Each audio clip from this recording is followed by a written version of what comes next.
दूसरी दुनिया से। रात के 1:30 रेलवे स्टेशन सुनसान पड़ा था। बस एक ट्रेन की सीटी गूंज रही थी। ट्रेन नंबर 447 काली रात एक्सप्रेस। ये ट्रेन आधी रात के बाद चलती थी और कभी कभी सुबह तक इसके सफ़र की कोई जानकारी नहीं मिलती थी। लोग कहते थे कि यह ट्रेन एक भूतिया ट्रेन है। इसमें जो सफ़र करता है उसका नाम रेलवे के रिकॉर्ड में दर्ज नहीं होता। कुछ ने दावा किया कि वे इस ट्रेन में सवार हुए थे, लेकिन सुबह उनकी याददाश्त मिट चुकी थी और कुछ कभी लौटे ही नहीं। विक्रम, एक रेलवे अधिकारी, इस अजीब ट्रेन के बारे में सुनकर हैरान था। वह रेलवे रिकॉर्ड्स में चेक कर चुका था। ट्रेन 447 के सफ़र की कोई पुष्टि नहीं थी। कैसे हो सकता है कि एक चलती ट्रेन का कोई रजिस्ट्रेशन ही नहीं हो? वह इस रहस्य को सुलझाने के लिए खुद इस ट्रेन में चढ़ने का फैसला करता है। उसने अपने दोस्त और पत्रकार रवि को भी बुलाया ताकि वे इसका सच रिकॉर्ड कर सकें। रात के 1:30 पर दोनों प्लेटफॉर्म पर खड़े थे। तभी दूर से काले धुएं के साथ एक पुरानी जर्जर ट्रेन आती दिखी। ट्रेन की खिड़कियों पर गहरी धुंध थी, जैसे अंदर से कोई देख रहा हो। क्या तुम देख रहे हो रवि? इसमें बैठे लोग कुछ अजीब हैं, विक्रम ने कहा। रवि ने कैमरा उठाया, लेकिन ट्रेन के अंदर के यात्री सिर्फ अंधेरे के साए लग रहे थे। कोई चेहरा साफ नहीं दिख रहा था।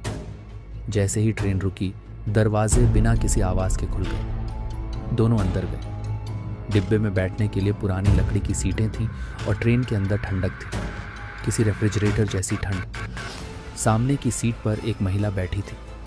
उसकी आंखें लाल थीं और चेहरा एकदम सफ़ेद। क्या ये असली लोग हैं या कुछ और? रवि ने फुसफुसाया। तभी ट्रेन अचानक झटके से चल पड़ी। विक्रम ने खिड़की से देखा, स्टेशन गायब हो चुका था। हम कहाँ जा रहे हैं? उसने रेलवे सिस्टम पर जीपीएस ट्रैकिंग चेक करने की कोशिश की, लेकिन स्क्रीन पर बस अज्ञात स्थान लिखा आ रहा था। थोड़ी देर बाद विक्रम ने ट्रेन के अन्य यात्रियों को ध्यान से देखा।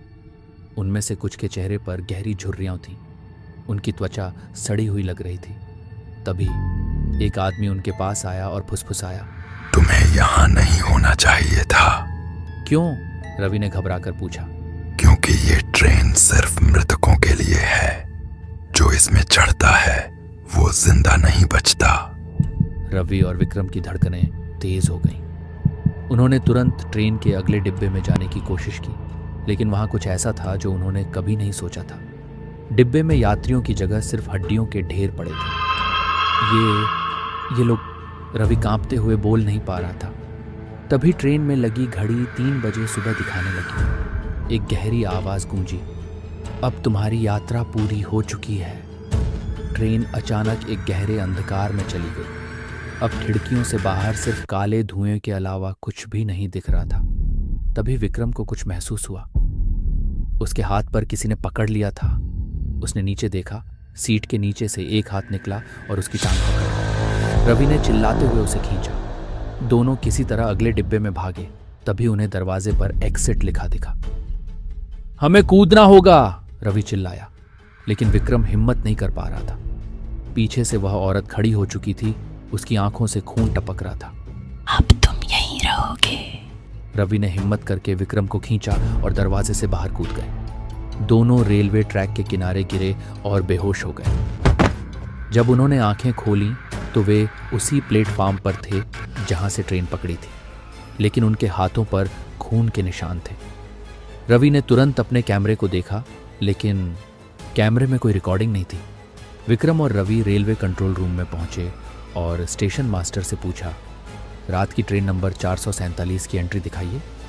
स्टेशन मास्टर ने एक अजीब नज़र से उनकी ओर देखा और कहा, 447? वो ट्रेन तो 50 साल पहले एक हादसे में खत्म हो गई थी। अब वो नहीं चलती। विक्रम और रवि सन्न रह गए। उन्होंने खिड़की से बाहर देखा। दूर ट्रैक पर वही ट्रेन धीरे धीरे स्टेशन से निकल रही थी और खिड़की से वही लाल आंखों वाली औरत उन्हें घूर रही थी।